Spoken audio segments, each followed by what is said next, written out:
Buenas noches. Comparezco una semana más y debo comenzar expresando el sentir de todos por la pérdida de casi 23.000 compatriotas. Es mucho más que una estadística porque debajo de las estadísticas, por debajo de los números de enfermos y fallecidos, está la vida de hombres, de mujeres, de hijos, con esposos, con amigos. Las estadísticas suman algo imposible de sumar, porque cada vida humana es única, como lo es también el dolor que produce la enfermedad que ha afectado ya a decenas de miles y miles de compatriotas. Muchos de ellos y ellas se han recuperado y otros muchos continúan luchando por su salud con la asistencia profesional y abnegada de nuestros sanitarios. En nombre del Gobierno les deseo una recuperación plena y rápida. Hace 6 semanas decretamos el estado de alarma con medidas extraordinariamente duras, extremas, de limitación de las actividades y también de los movimientos del conjunto de la ciudadanía. Los ciudadanos nos quedamos en casa para ponernos a cubierto y también para frenar el contagio. Y en este periodo hemos visto cómo la pandemia se ha ensañado en 5 países que se encuentran entre las 7 mayores economías de Occidente. Los mismos 5 países que figuran en cabeza mundial en cuanto al número de viajeros internacionales. Nos precedió Italia y nos siguieron Francia, el Reino Unido y, por último, Estados Unidos, que ha pasado momentáneamente a convertirse en el epicentro de la pandemia y hoy concentra más de 1/3 de los contagios del mundo y más de la 1/4 parte de los fallecimientos. Ignoramos todavía muchas de las cuestiones vinculadas con el virus. Una de ellas es cuál será la próxima estación de su tránsito en este viaje letal. Pero vamos también, por contra, teniendo cada vez un mayor número de certezas. La primera es que solo venceremos definitivamente esta batalla contra la pandemia cuando contemos con una vacuna o con un remedio terapéutico, y que ese proceso se va a demorar, desgraciadamente, todavía meses. Esperemos que sean pocos. La segunda es que es posible arrancar victorias parciales contra el virus mediante el esfuerzo colectivo. Hace 6 semanas entramos en fase de confinamiento, una fase de confinamiento muy dura, el Gobierno es muy consciente de ello, cuando el virus avanzaba a un ritmo de contagio diario superior al 35%. En aquel momento, para explicarlo en términos coloquiales, cada persona contagiada transmitía el virus a un promedio de más de 3 personas. 6 semanas después, gracias al esfuerzo colectivo del conjunto de la ciudadanía española, el aumento de contagios diario se ha reducido al 1,5%. Es decir, cada persona contagiada no llega a transmitir el virus a otra. Y ayer y hoy, por 2 días consecutivos, y esto me parece una noticia de extraordinaria relevancia, el número de personas curadas diarias ha superado al número de personas contagiadas diarias. Pedimos entonces que se quedaran en casa y lo han hecho. Pedimos entonces parar las actividades que no fueran esenciales y lo han hecho. Pedimos también extremar las medidas de higiene y protección y el conjunto de la ciudadanía española lo ha hecho. Esta primera victoria frente al virus es una victoria parcial, modesta, pero es la victoria del conjunto de la sociedad española y nos enseña sobre todo y ante todo el camino que tenemos que recorrer durante las próximas semanas. Es la victoria de todas, de todos, y por eso, en nombre del Gobierno, les doy las gracias. Mañana, como saben, entrará en vigor una nueva prórroga del estado de alarma por otros 15 días. Se mantendrá la regla general del confinamiento, pero empezaremos desde mañana mismo a introducir pequeños alivios en las restricciones que venimos padeciendo desde hace semanas. El primer alivio será, como saben, las salidas de los menores de 14 años, que podrán hacerlo para pasear durante 1 hora en un radio de 1 kilómetro de distancia desde casa y acompañados siempre de un solo adulto. Es importante, y me gustaría subrayarlo, es importante que este paso lo demos siguiendo a rajatabla todas las reglas que se han hecho públicas y también las medidas de protección y de higiene antes, durante y después de las salidas. Conviene no subestimar el enemigo que tenemos enfrente, porque es un enemigo, el virus, de una alta capacidad de contagio. Por tanto, es importantísimo que, al igual que estamos beneficiándonos de estas conquistas en nuestro día a día de libertad, de espacios de alivio, como pueda ser el salir a la calle con nuestros hijos y con nuestras hijas, tenemos que hacerlo con las máximas seguridades para que no nos podamos contagiar nosotros y también se puedan contagiar el resto de conciudadanos. En consecuencia, depende en parte de las autoridades el asegurarlo, pero depende sobre todo y ante todo de cada familia, que debe comportarse con la máxima responsabilidad, como ha sucedido hasta ahora. Si actuamos con esta prudencia, que yo estoy convencido de que lo vamos a hacer, si las salidas se ajustan a las reglas y si comprobamos que no generan nuevos contagios, este primer alivio vendrá seguido de otro nuevo una semana después. En este sentido, me gustaría anunciarles que si la evolución de la pandemia prosigue en un sentido positivo, como lo está haciendo hasta ahora, a partir del próximo día 2 de mayo se permitirá la salida para realizar actividad física individual y paseos con las personas con las que convivimos, siempre en las condiciones que nos marquen las autoridades sanitarias. Será el Ministerio de Sanidad quien dicte una orden en los próximos días, insisto, si la evolución de la epidemia es favorable, como lo viene siendo hasta ahora. En todo caso, mientras seguimos las semanas inmediatas en confinamiento general y también después, la regla debe ser siempre la misma con la que hemos actuado durante el origen de la epidemia y sobre todo desde el planteamiento del estado de alarma. Nos ha costado mucho llegar hasta aquí y por eso tenemos que actuar con la máxima prudencia. Nos ha costado demasiado sacrificio llegar hasta aquí. Nos ha costado demasiado doblegar la curva de contagios y la curva fatal de fallecimientos como para ponerlo en riesgo por un exceso de precipitación. Si la evolución actual se mantiene y si cumplimos las condiciones marcadas por la Organización Mundial de la Salud, ya entrado mayo, podemos plantearnos el inicio de esta segunda etapa de la transición a la que he hecho referencia en anteriores comparecencias, lo que vienen a calificar o a denominar los epidemiólogos, los expertos, como desescalada. Como expliqué la semana pasada, esas pautas de la Organización Mundial de la Salud se refieren, en primer lugar, al refuerzo de nuestras capacidades de asistencia sanitaria, en segundo lugar, a una completa y actualizada información sobre la evolución de la epidemia. Es fundamental el tener una información adecuada, precisa de la evolución de la epidemia. En tercer lugar, la identificación y rastreo de las fuentes de contagio. Y en cuarto lugar, y por último, el seguimiento riguroso por parte de todos de las reglas de protección, de higiene y de distancia social, a las cuales hacía referencia precisamente cuando hablaba de los menores y sus salidas a partir del día de mañana.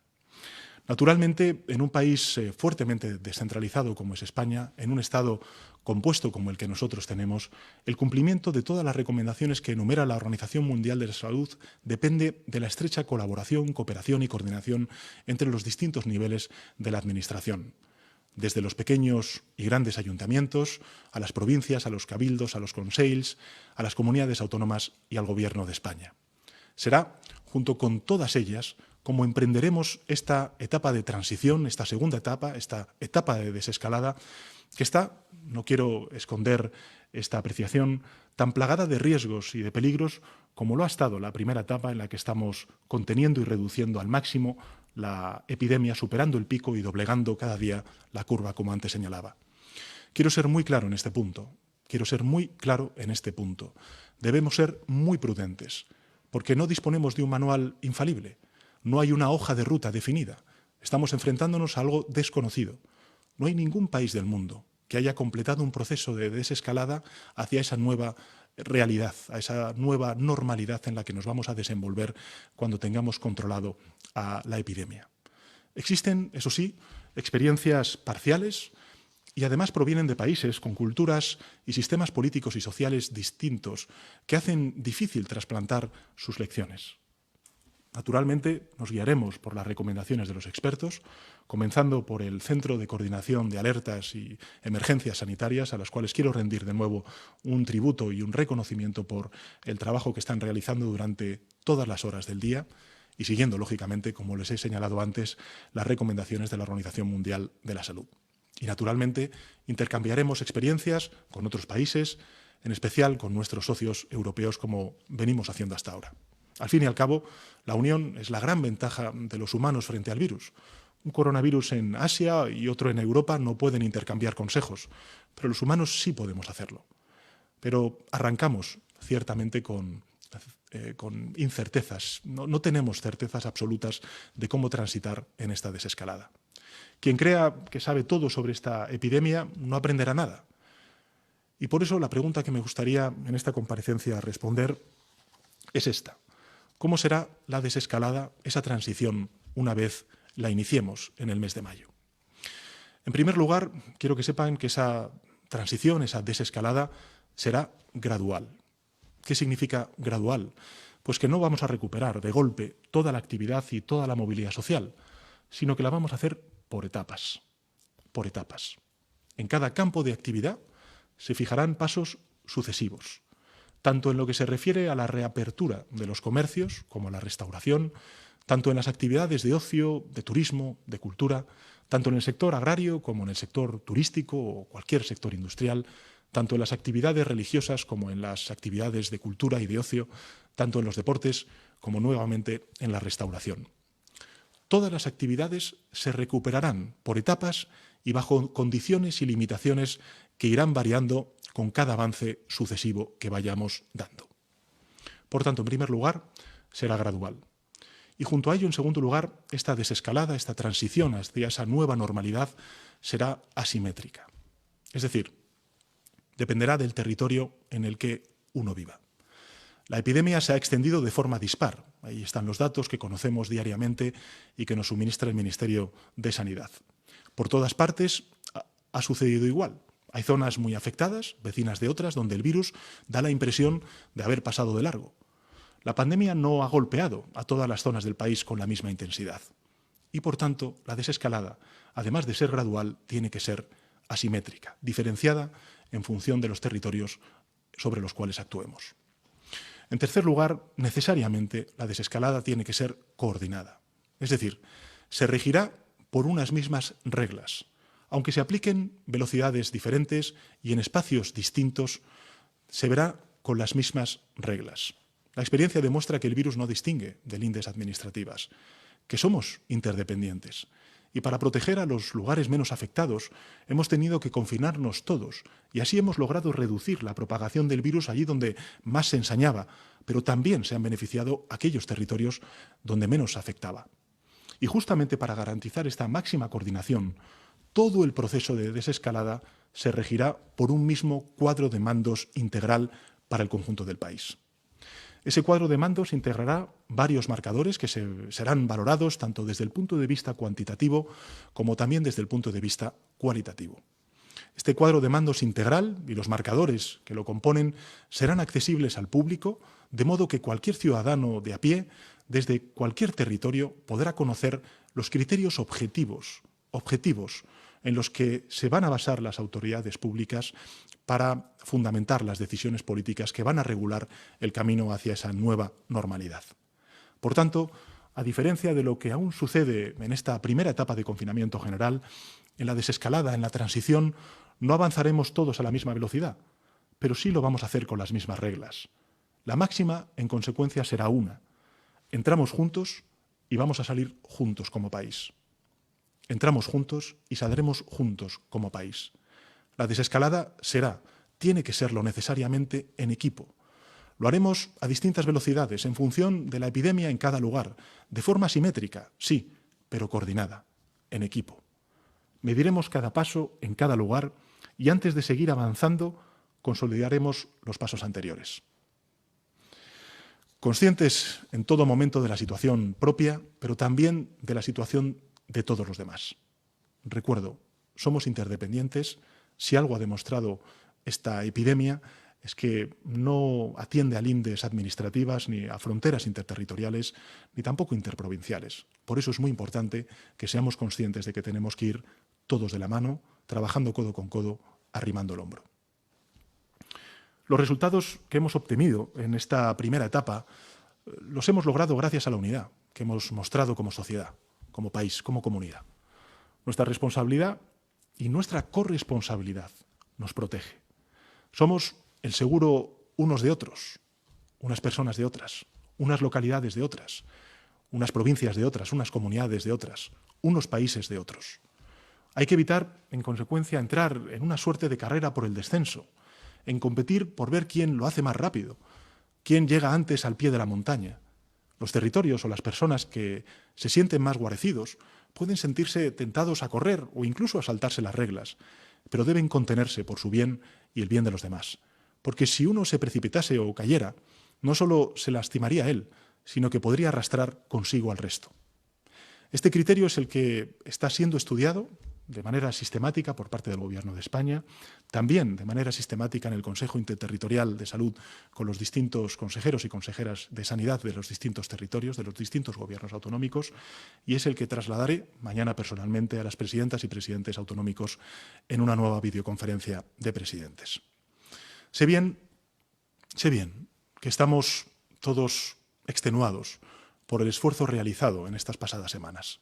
Con el sacrificio de todos hemos contenido la propagación del virus y estamos achicando cada vez más su daño y su impacto, que sigue siendo importante, pero cada vez es menor.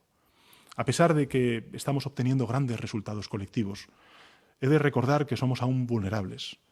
Y por eso les anuncio que esa máxima de prudencia, como regla general, la tendremos muy presente en el plan de desescalada que aprobará el Gobierno de España el próximo martes en el Consejo de Ministros y presentaré públicamente ese mismo martes. Un plan de desescalada que llevamos preparando con mucha antelación desde hace más de 3 semanas y que está basado en el criterio de los expertos. El corazón de su desarrollo es un informe independiente de los expertos que vienen asesorándonos desde el inicio de la epidemia. Concluir la desescalada debe conducirnos a esa nueva normalidad a la cual me he referido en anteriores comparecencias, que va a regir nuestras vidas hasta que dispongamos de un remedio terapéutico o también de una vacuna que nos proteja de forma completa contra el virus. Y durante este trayecto, la prudencia y la unidad han de ser nuestras guías. Unidad, desde luego, en Europa, que es hasta el momento la zona más golpeada del planeta por la epidemia. Es cierto que inicialmente la Unión, en especial algunos Estados miembros, vacilaron al asumir la necesidad de una respuesta conjunta, solidaria, contundente, pero las cosas están cambiando. La sesión del Consejo Europeo que se celebró el pasado jueves fue crucial en este sentido. Para empezar, se ratificó un paquete financiero de 540.000 millones de euros y se garantizó a iniciativa de España que estuviera listo este paquete financiero para el 1 de junio como muy tarde. Además, se avanzó hacia el próximo marco financiero plurianual, es decir, para que me entiendan, el presupuesto europeo para los próximos 7 años, y lo más importante, iniciamos la negociación de un gran fondo de recuperación y de reconstrucción que para España tiene que contar con un presupuesto de 1,5 billones de euros, siguiendo la lógica que reclamamos desde el principio y también otros países para desplegar una suerte de plan Marshall de reconstrucción para hacer frente a las consecuencias económicas y sociales tan nocivas que está teniendo esta epidemia. La Unión avanza por el único camino posible, que es el camino de la unidad, el camino del pacto por la reconstrucción económica y social del continente. Un camino al que estamos también llamados los representantes políticos en nuestro país, en todos los niveles, y sea cual sea el partido que gobierne. Estamos viviendo la mayor convulsión de nuestras vidas y nadie estaba preparado para afrontarla. Pero lo importante es evitar un error, el mayor de los errores, el error de la división y del enfrentamiento.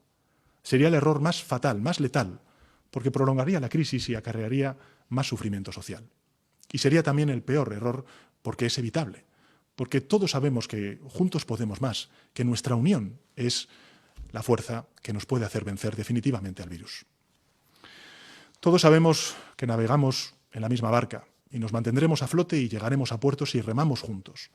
Y perderemos y nos pondremos en peligro si nos golpeamos con los remos. Si esto no fuera una misión de todos, más allá de las legítimas diferencias políticas, entonces, ¿qué sentido tendría nuestra convivencia? ¿Cómo podríamos llamarnos compatriotas? El único enemigo es el virus y sus aliados son el odio, los bulos, la división. Es nuestra obligación ponernos de acuerdo en todos los ámbitos institucionales, en las comunidades autónomas, en las ciudades, también en el Congreso de los Diputados, en las diputaciones, en los cabildos, en los consells, que componen todos ellos nuestro país. No quiero acabar sin reiterar lo que he hecho al principio de esta intervención, que es mi afecto y mi solidaridad, que son los del conjunto de la sociedad española quienes han perdido a un ser querido. Nuestro deseo de pronta recuperación también a quienes sufren la enfermedad y mi gratitud a todos y a todas por el coraje y la disciplina con la que estamos luchando contra el virus. Todavía, desgraciadamente, no está cerca la victoria, plena y completa. Aún nos quedan momentos y tiempos duros que luchar, pero ya hemos empezado a ganar, con sacrificio, resistencia y moral de victoria.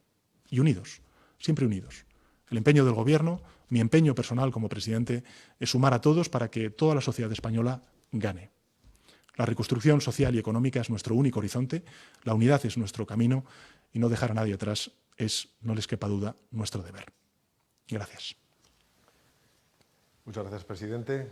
Vamos a comenzar con las preguntas de los medios de comunicación en una lista formada por distintos medios como la Agencia Catalana de Noticias, el Diario del Puerto, La Voz de Galicia, Radio Espejo Canario, La Política Online, Es Diario, NOS Televisión, Radio Televisión Castilla y León, Crónica Balear y algún otro que está todavía configurando sus sistemas. Ahí tenemos a los compañeros que van ya a participar. Os rogamos que digáis, como cada día, vuestro nombre al formular las preguntas al presidente. Adelante, la Agencia Catalana de Noticias. Buenas tardes, presidente. Soy Roger Vilacabañas, de la Agencia Catalana de Noticias. Usted siempre ha dicho que es un firme defensor del Estado y de las autonomías. Sin embargo, en esta primera gran crisis de su gobierno ha preferido centralizar las competencias. Mañana, en la conferencia de presidentes, el presidente de la Generalitat y otros presidentes le van a pedir que les deje aplicar sus propios planes de desescalada. ¿Qué les va a responder? Porque ellos creen que desde la cercanía se gestiona mejor este tipo de situaciones y la desescalada. Luego le quería pedir también sobre el tema de los niños. La Generalitat está planteando la posibilidad de que salgan por franjas horarias y por edades. Es decir, cada edad pues a una hora y otra edad u otra, para impedir de esta manera que haya demasiada gente en la calle. ¿Por qué el Gobierno de España no aplica esta posibilidad? Y luego una última pregunta. Ha anunciado que se va a preparar un plan de desescalada. ¿Implica esto que se va a pedir una nueva prórroga en el estado de alarma? Bueno, muchas gracias, Joer, por tus preguntas. En primer lugar, una matización. El Gobierno de España lo que hace es coordinar. No recentraliza, coordina. Yo comparto, como otros muchos alcaldes, alcaldesas con los que he tenido ocasión de poder hablar, también presidentes y presidentas autonómicos, que evidentemente el principio de subsidiariedad, es decir, de respuesta desde las administraciones más cercanas, es el más eficaz. Pero también es cierto, como he dicho antes en mi intervención, que lógicamente el virus no atiende a lindes administrativas y que en consecuencia, si algo ha demostrado el estado de alarma, es que precisamente ha sido eficaz, porque hemos logrado coordinar, aunar, arrimar el hombro todos y caminar en una única dirección, que es el combate sin cuartel contra el virus.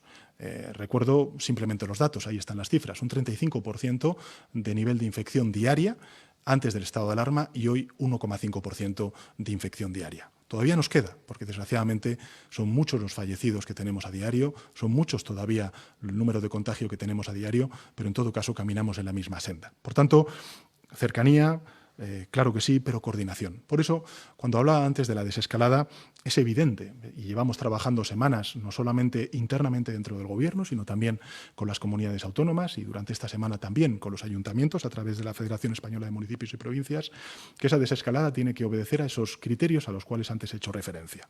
Uno, la gradualidad, es decir, las distintas actividades que se van a ir recuperando a lo largo de las próximas semanas no van a ser todas de golpe, sino que van a estar, lógicamente, atendiendo a una serie de parámetros a los cuales luego me referiré.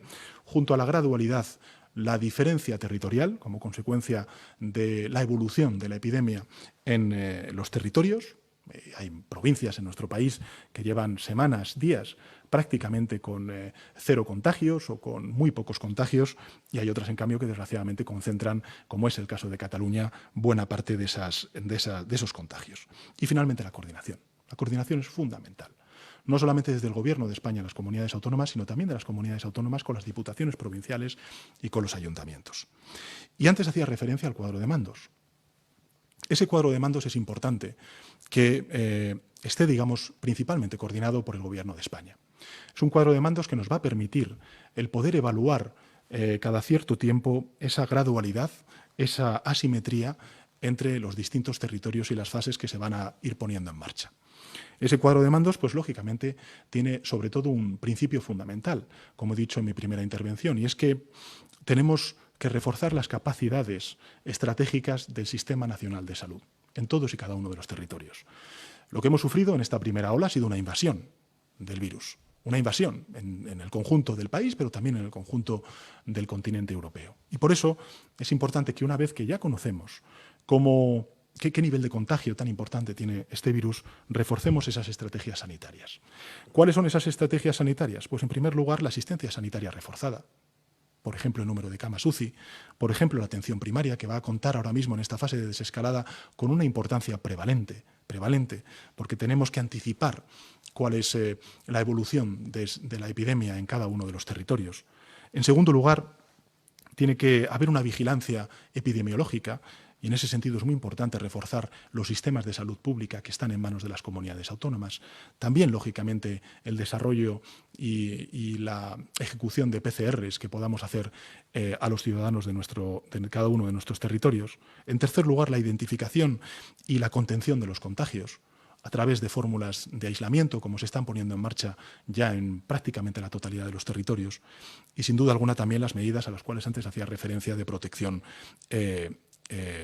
digamos, colectiva, ya sean las medidas de higiene, ya sean las mascarillas, ya sean las medidas de distanciamiento que vienen ya siendo una tónica habitual en la conducta social que tenemos todos y cada uno de nosotros. Por tanto, creo que es muy importante arrimar el hombro, dejar a un lado otras cuestiones que nada tienen que ver en la lucha contra la pandemia y, lógicamente, reconocer que este estado de alarma ha dado sus frutos, que estamos teniendo un nivel de exigencia en el confinamiento muy elevado, ejemplar por parte del conjunto de la ciudadanía española, y que precisamente ese estado de alarma ha beneficiado al conjunto de la ciudadanía española, viva donde viva, piense lo que piense, vote lo que vote y quiera lo que quiera. Por tanto, creo que es importante anteponer sobre todo la salud pública, la defensa y la idea de salvar vidas ante cualquier otra consideración.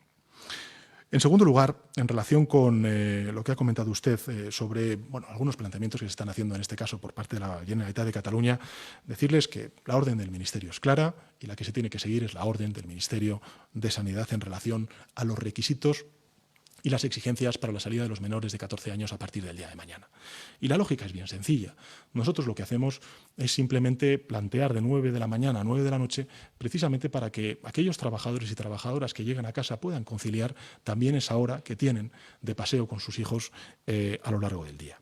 Y finalmente, el plan de desescalada, como he dicho antes, es un plan que vamos a aprobar en el Consejo de Ministros y que vamos a presentar yo mismo el próximo martes al conjunto de la ciudadanía española, donde efectivamente lo que vamos a hacer es un plan de desescalada que durará todo el mes de mayo y en principio veremos qué es lo que pasa también con el mes de junio. Pero lo que sí que también me gustaría trasladarles es la importancia de ser cautelosos, de ser prudentes, de ser conscientes de que esto no es una carrera a ver quién es el primero que abre un centro comercial o que abre un pequeño comercio. No es esta la cuestión. La cuestión es que tenemos entre todos que ser conscientes de que solamente trabajando en equipo lograremos llegar todos a la meta. No es quien llegue primero, sino que lleguemos todos a la meta, y ese es el propósito del Gobierno de España, y en ese ánimo estamos. Precisamente nosotros el martes es cuando vamos a presentar el plan de desescalada en el Consejo de Ministros, porque queremos mañana escuchar a los presidentes y presidentas autonómicas sus planes de desescalada, porque a lo largo de esta semana hemos estado reuniéndonos con los consejeros de Sanidad, en este caso el Ministerio de Sanidad, y también la vicepresidenta cuarta, que es la encargada de ejecutar este plan de transición hacia esa nueva normalidad, y que finalmente también en el día de pasado mañana, en el lunes, habrá una reunión técnica para ya acordar y afinar definitivamente los requisitos técnicos que supondrán ese cuadro de mandos conjunto, global, que aplicaremos en la totalidad del territorio desde el Gobierno de España. Pregunta ahora, Diario del Puerto.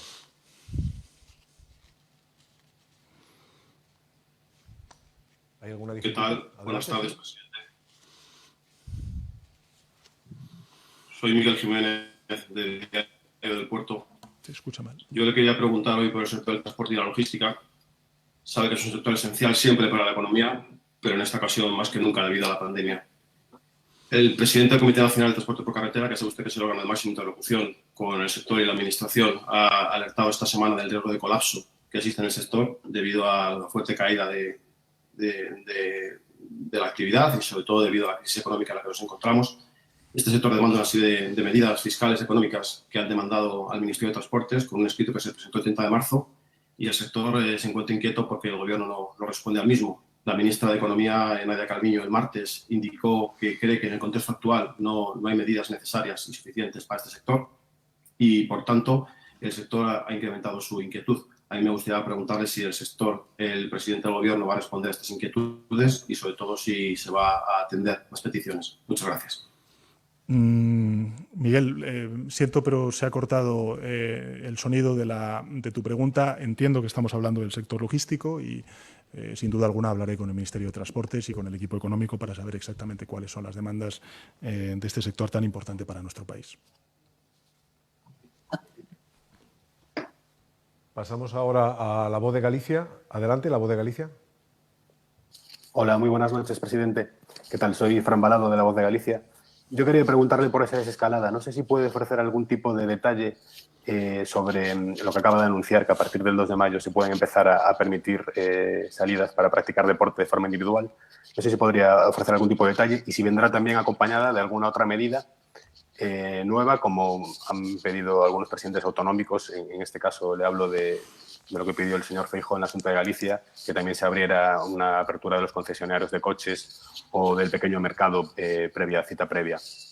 Y después también quería preguntarle por ese plan que acaba de anunciar que vaya para el Congreso el martes, de la desescalada, hasta dónde abarca. Es decir, el otro día escuchamos a la ministra de Empleo que fijaba el horizonte para la apertura de la hostelería o del sector turístico hacia finales de año. Y no sé si cree que si estas declaraciones generan un poco de incertidumbre en uno de los principales sectores económicos. ¿Hasta dónde abarca ese plan de esa escalada que tiene? Y ya por último, una de última hora, el presidente de la Generalitat, Torra, parece que acaba de convocar en Cataluña una manifestación en pleno estado de alarma. ¿Qué opinión le merece?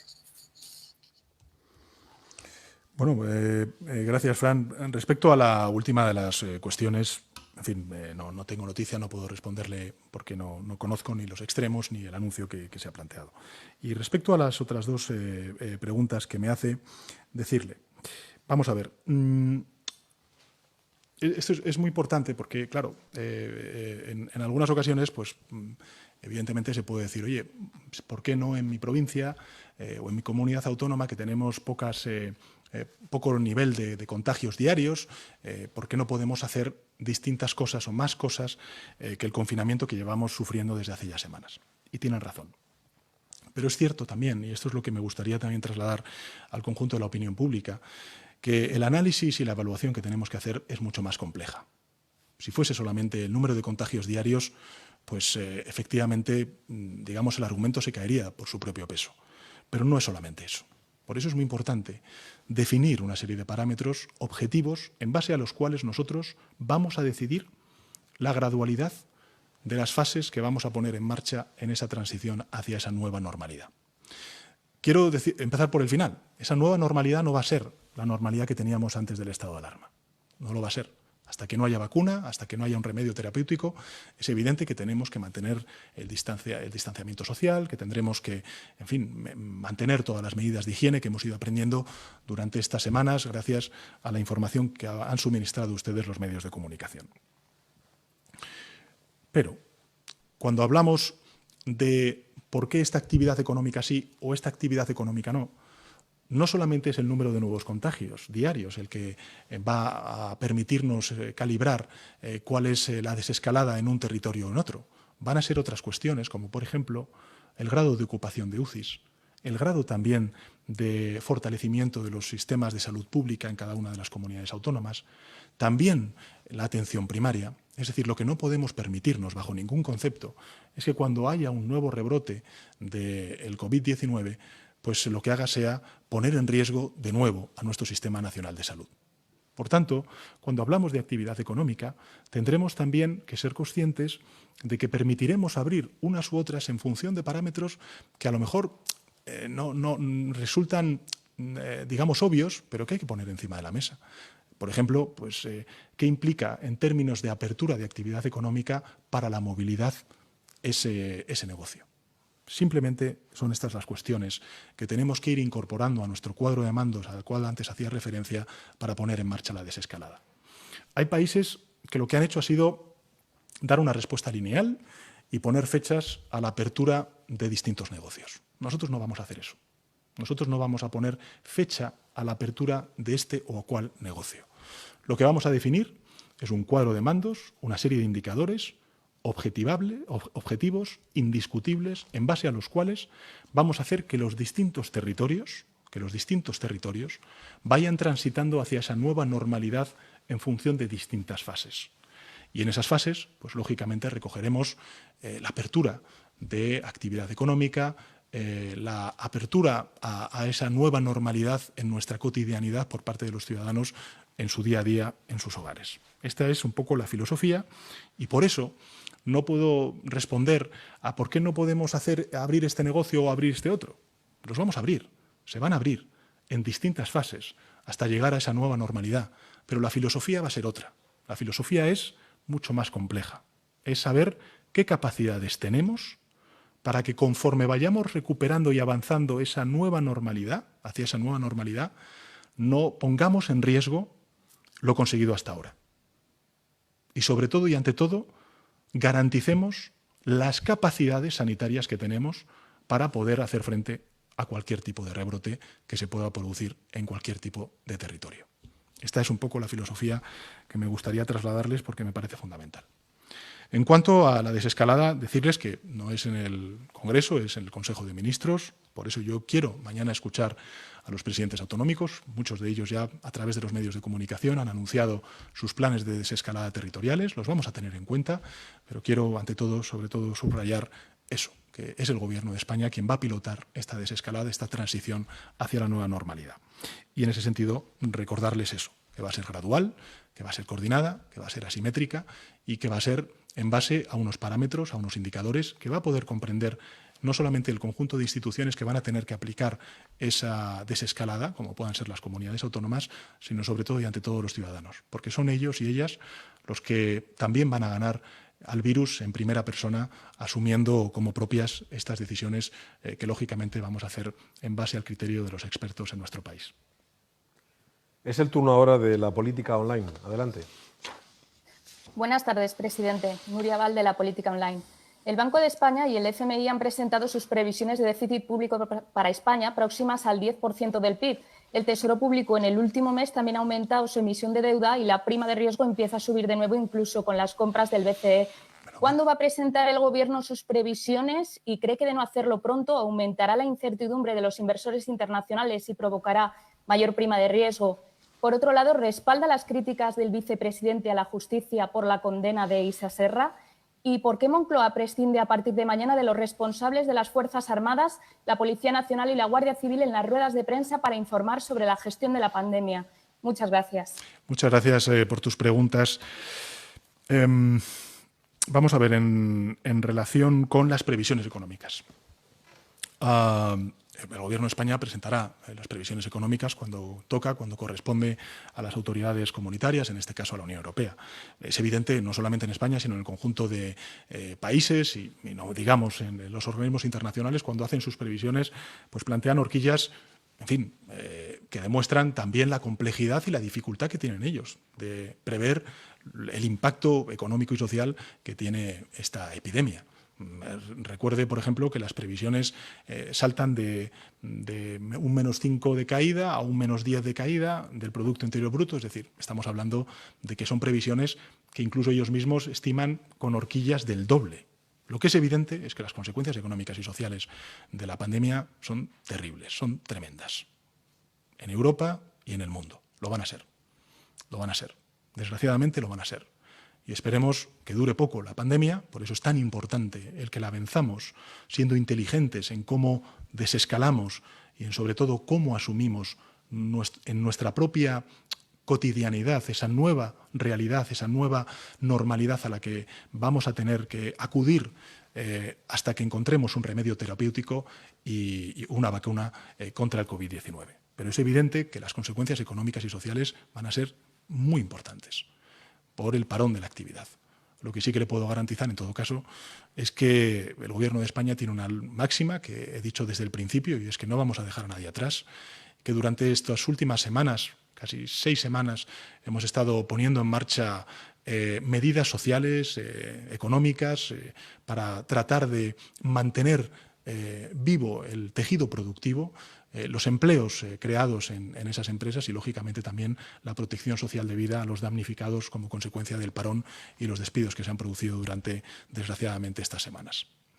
En relación con lo que me comentaba usted de la crítica que hizo el vicepresidente del Gobierno a una sentencia del Tribunal Supremo, decirle lo siguiente. Vamos a ver, el Gobierno acata, como no puede ser de otra manera, las resoluciones del Tribunal Supremo y del Poder Judicial. Esto ha sido así siempre.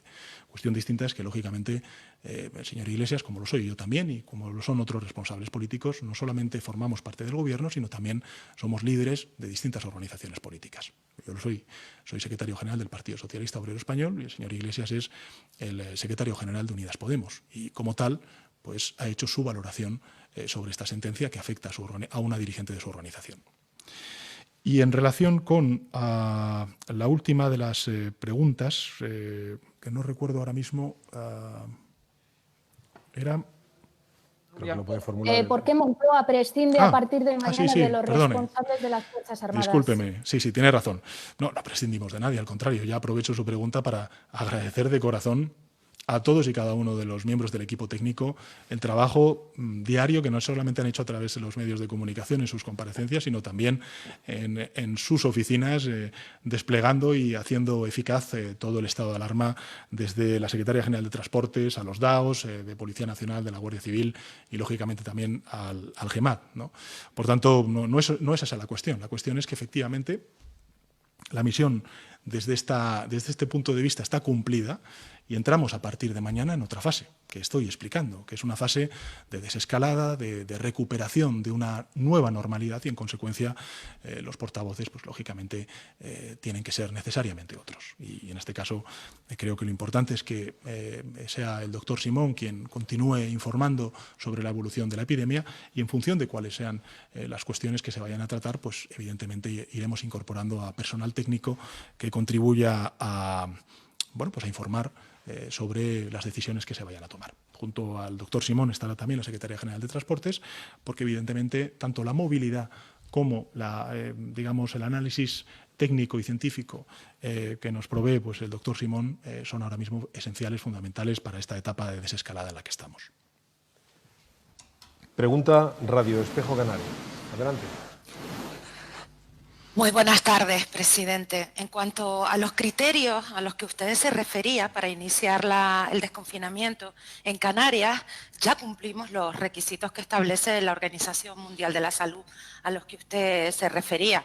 De hecho, hay islas como La Graciosa, con 700 habitantes, donde el virus no ha llegado nunca, pero tienen un confinamiento muy riguroso, como el resto de España.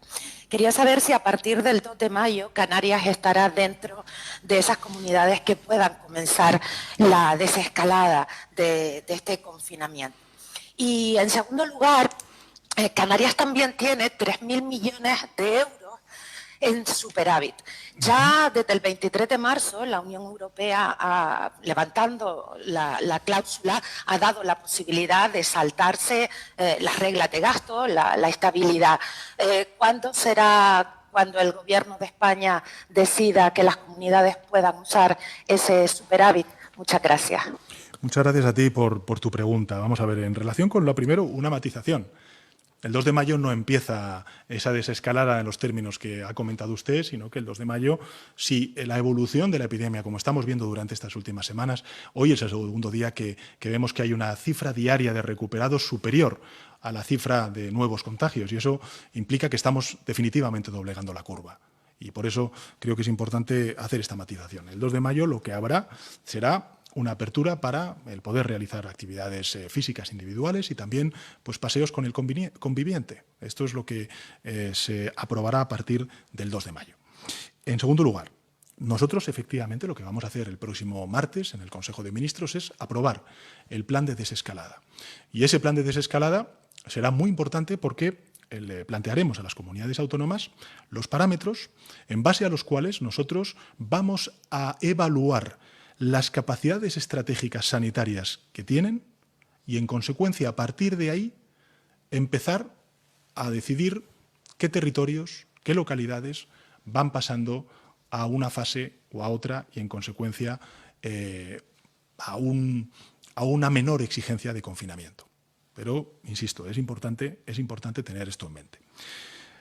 En tercer lugar, también es fundamental ser conscientes de que no hay ningún territorio que esté al margen del virus, que no hay ningún territorio que no sea vulnerable al virus. ¿Por qué digo esto? Porque aquellos territorios que a lo mejor no han visto o no se han visto afectados de manera tan contundente como pueda ser, por ejemplo, el caso de la Comunidad de Madrid, eso no significa que estén a salvo. Es más, es importante, sobre todo, salvaguardar y proteger aquellos territorios en donde los ciudadanos no han sido víctimas del virus con tanta intensidad como otros. Porque efectivamente eso significa que son poblaciones que desgraciadamente van a ser más vulnerables si vuelve una ola. Por eso es tan importante no solamente mirar, como decía antes en respuesta a su colega de La Voz de Galicia, no solamente es importante evaluar el número de contagios que tenemos, el número de fallecidos que tenemos en esta isla o en este territorio, sino también evaluar otra serie de cuestiones que tienen que ver con lo que le he dicho antes, con las capacidades estratégicas sanitarias, para que cuando haya un rebrote sea el menor posible y no ponga en riesgo la asistencia sanitaria de aquellas personas que se vean afectadas por el virus. Y eso es el planteamiento. A mí me parece muy importante, y además hoy el doctor Simón lo ha dicho en su rueda de prensa de la Comisión Técnica, ser conscientes de que en este tránsito hacia esa nueva normalidad vamos a tener que aprender nuevos indicadores, vamos a tener que aprender a leer esos nuevos indicadores, vamos a tener que aprender también que ya no va a ser tan importante, por ejemplo, una cifra que para nosotros era fundamental, como es el número de contagios diarios, y sin embargo van a empezar a cobrar mucha más fuerza, pues otro tipo de indicadores que los expertos nos han dicho que son fundamentales para anticipar la llegada del virus y el rebrote de la epidemia en un territorio o en otro. Por tanto, muchísima cautela, muchísima prudencia. Hay que ser muy conscientes de que nos estamos enfrentando a algo desconocido, que vamos a poner toda nuestra inteligencia científica, de expertos, epidemiólogos, en saber cómo combatir y cómo prevenir al virus. Y que, por tanto, territorios que a lo mejor hoy no se encuentran golpeados de manera tan contundente por el virus, eso no significa que pueda ocurrir en un futuro. No significa eso. Por tanto, en ese sentido creo que es importante hacer esa pedagogía. En relación con la última de las cuestiones, este ha sido un planteamiento que ha hecho el presidente de la Comunidad de Canarias en reiteradas videoconferencias. El Gobierno de España lo está estudiando, pero también es cierto, y esto quiero romper una lanza en favor de la ministra de Hacienda y portavoz, porque está haciendo un esfuerzo y un trabajo extraordinario. Se ha aumentado en un 7% las capacidades de recursos financieros de las comunidades autónomas durante este mes, precisamente para que puedan hacer frente con dinero, con recursos públicos y con liquidez, lógicamente, a esta epidemia. Turno ahora para Es Diario. Adelante. Buenas tardes, presidente. Gracias. Soy Ana Martín, de Es Diario. Usted ha insistido en esta comparecencia en que es importante tener una información lo más fidedigna posible sobre los contagiados y los asintomáticos, teniendo en cuenta la fase tan crucial en la que entramos. Pero en paralelo, de momento no hay estudio, ni siquiera ha empezado ese estudio de seroprevalencia que lleva semanas anunciándose, que iba a empezar el lunes y finalmente tampoco será así, y tampoco, según los propios miembros de su comité científico, se están haciendo test masivos. Yo quería preguntarle, en primer lugar, si los españoles pueden estar, si no tranquilos, al menos sí seguros de que el Gobierno sabe lo que hace y no va a ciegas en esta fase. En segundo lugar, usted ha dicho al principio de su comparecencia que el virus se está ensañando con los 5 países que tienen más viajeros internacionales. Quería preguntarle si esa es la explicación que da el Gobierno a que España sea el país con la mayor tasa de mortalidad del mundo, teniendo, como hemos tenido durante 5 semanas, las medidas el confinamiento más restrictivo de todo el planeta. Y ya en última instancia, abusando, si nos puede concretar sobre las salidas a partir del día 2, si tienen límite de edad para los adultos o si también incluye a la población más mayor, que es la que mayor riesgo de contagio tiene. Gracias. Muchas gracias, Ana, por tus preguntas. En relación con la última de las cuestiones, a partir del 2 de mayo, y las salidas para hacer deporte o poder pasear, lo he dicho antes en mi intervención, será el Ministerio de Sanidad el que a lo largo de los próximos días y en función de cuál sea la evaluación que hagamos desde de los expertos que nos están asesorando, los que definitivamente decidiremos si poner en marcha esta medida para hacer deporte individual, insisto, y también para salir con la persona con la que vivimos, ¿no? Por tanto, esperemos a esa orden donde se clarificarán algunas de estas cuestiones. Pero yo creo que la verdad es que la evolución de la epidemia y el control de la misma y los datos que estamos viendo a lo largo de estos últimos días invitan a un razonable y moderado optimismo en cuanto a que efectivamente va a ser posible hacerlo a partir del 2 de mayo. Y en ese sentido animo a que efectivamente todos los ciudadanos en esta semana que empezamos, pues lógicamente cumplamos con nuestras normas de manera ejemplar como hemos venido haciendo hasta ahora, porque efectivamente tendremos esa nueva conquista a partir del día 2 de mayo en nuestro propio beneficio en las calles de nuestras ciudades, ¿no? Y en relación con la primera de sus preguntas, vamos a ver, yo creo que el Gobierno de España estaba viendo los datos mientras usted preguntaba. Bueno, es que el Gobierno de España hasta la fecha, por lo que los datos que nos dan desde el Departamento, estamos por encima del 1.000.000 de PCRs, de test en consecuencia de los más verosímiles en nuestro país. Y efectivamente estamos siendo de los países que más número de test estamos haciendo.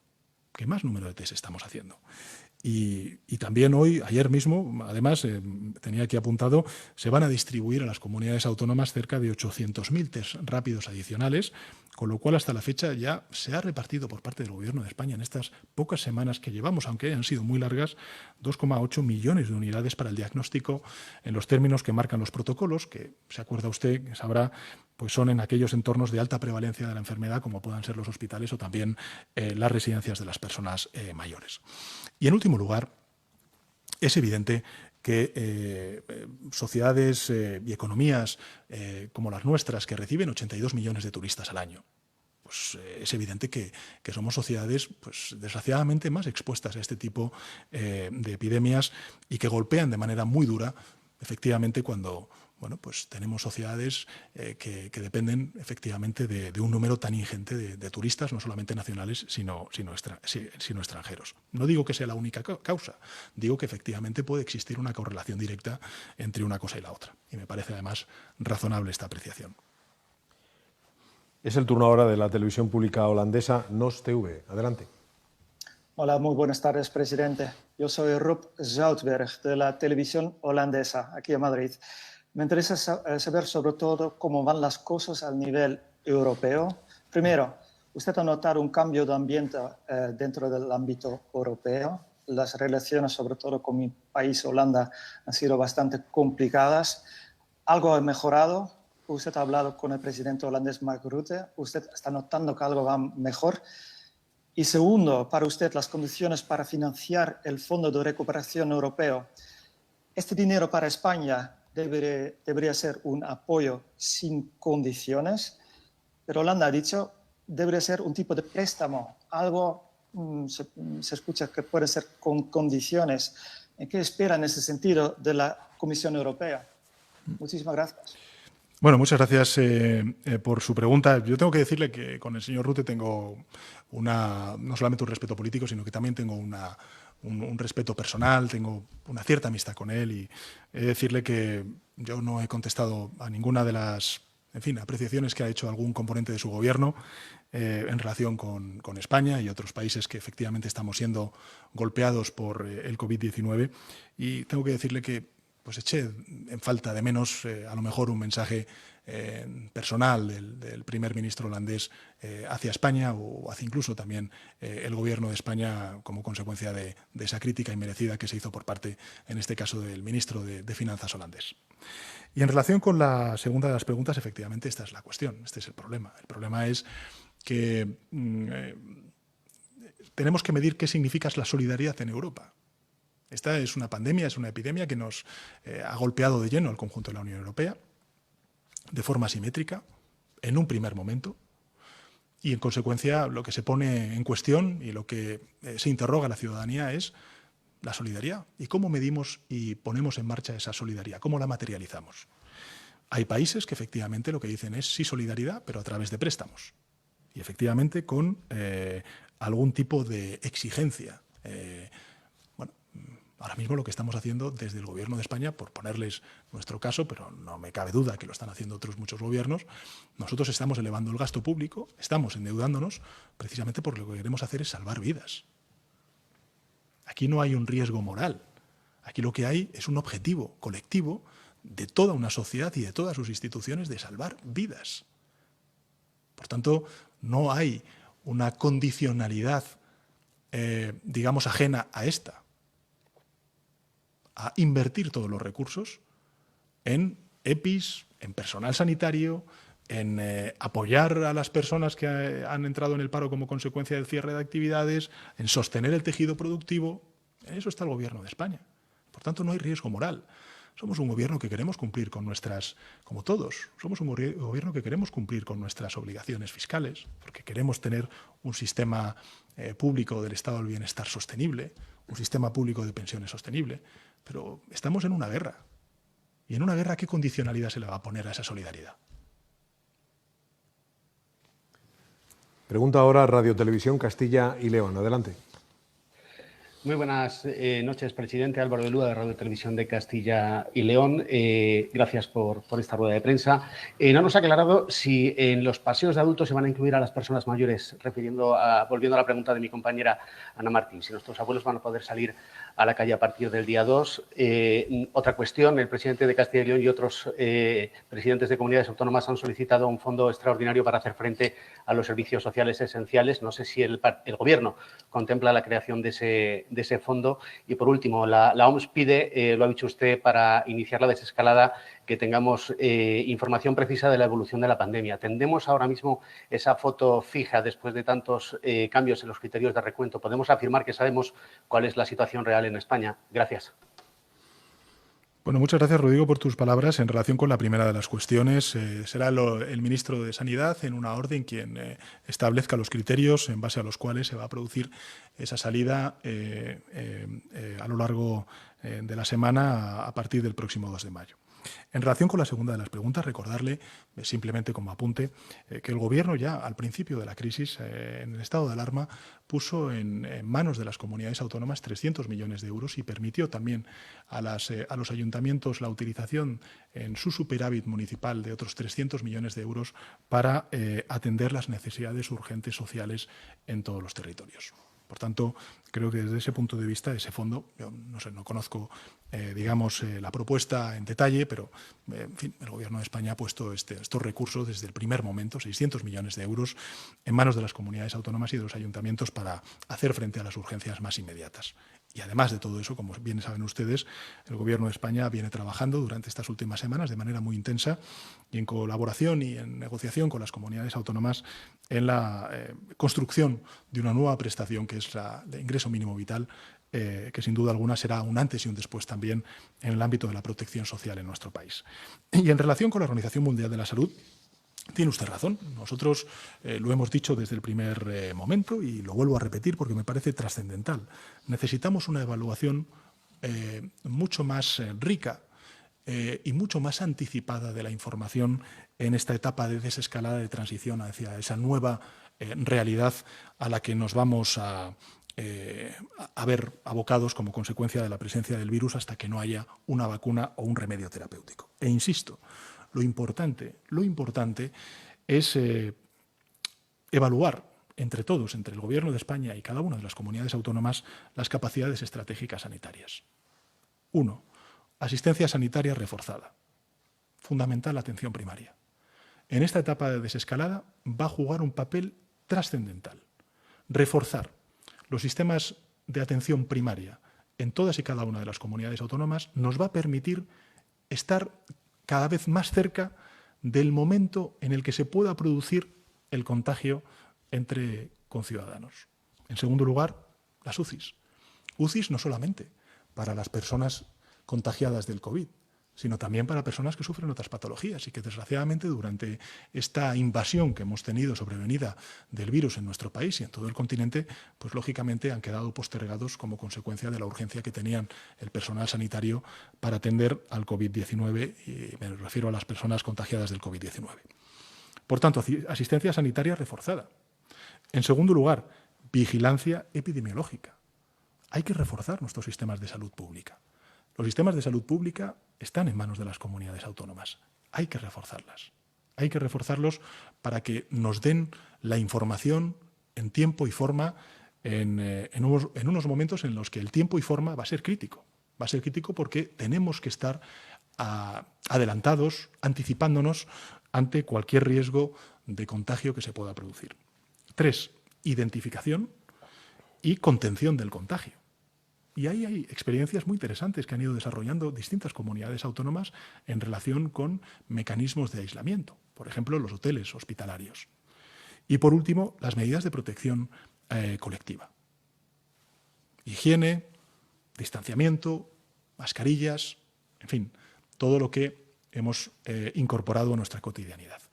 Y estos van a ser los criterios, los marcadores que vamos a utilizar para que efectivamente vayamos transitando de forma simétrica y gradual esta desescalada hasta esa nueva normalidad. Y creo que he respondido a las preguntas, Rodrigo. Y nos queda otro medio, es Crónica Balear. Así que adelante, Crónica Balear. Buenas tardes, presidente. Esther Ballesteros, de Crónica Balear. Quería preguntarle sobre la propuesta lanzada por empresarios de Baleares dirigida a que, una vez finalizado el estado de alarma, el descuento del 75% del que disponen los ciudadanos de las islas en los trayectos aéreos y marítimos se extienda al conjunto de los españoles como fórmula que permita reflotar el turismo, uno de los sectores más golpeados por la actual crisis y teniendo en cuenta sobre todo la gran dependencia de Baleares, también Canarias, respecto al turismo. ¿Se ha planteado el Gobierno trabajar en esta posibilidad?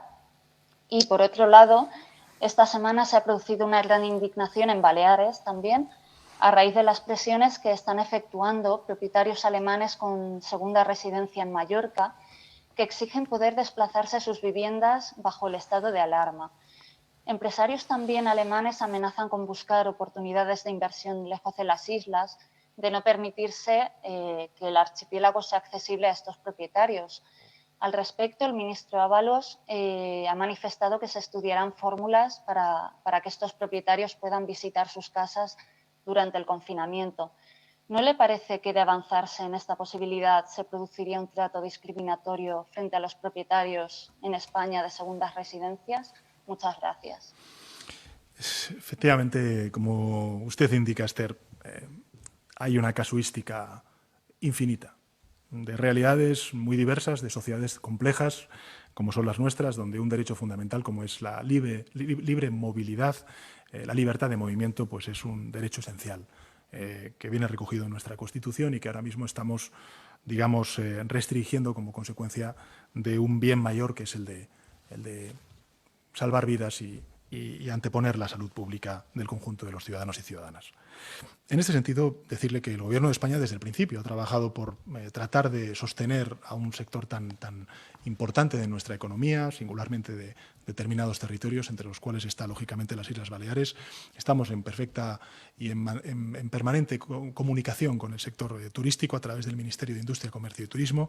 Hemos puesto en marcha distintas medidas para tratar de paliar las consecuencias tan dramáticas que tiene para el sector turístico y para el empleo esta crisis. Y lo vamos a seguir haciendo, Efectivamente, una de las cuestiones fundamentales que vamos a tener que incorporar en este plan de desescalada, y que no quería yo tampoco hacer referencia, porque evidentemente no entra dentro de lo que a mí me parece más importante en términos de explicación de cuál va a ser la naturaleza y la filosofía del plan de desescalada, está el control de fronteras internacionales. Yo creo que este es uno de los debates que estamos manteniendo. El otro día en el Consejo Europeo abrimos este debate a algunos países, no solamente España, pero a algunos países, y evidentemente creo que a lo largo de las próximas semanas y en función de cómo vaya evolucionando la epidemia, no solamente en nuestro país, sino en otros países, pues tendremos que ver si podemos encontrar soluciones conjuntas para poder impulsar algo el turismo dentro de nuestro continente. Pero insisto, con mucha prudencia, con muchísima cautela, todavía nos queda mucho trecho para llegar a ese escenario y lo único que puedo trasladarle es la empatía y el compromiso del Gobierno de España para con el sector turístico, que sin duda alguna da muchísima riqueza y muchísimo empleo a nuestro país. Finaliza la rueda de prensa, presidente. Muchísimas gracias a todos los medios de comunicación por sus preguntas.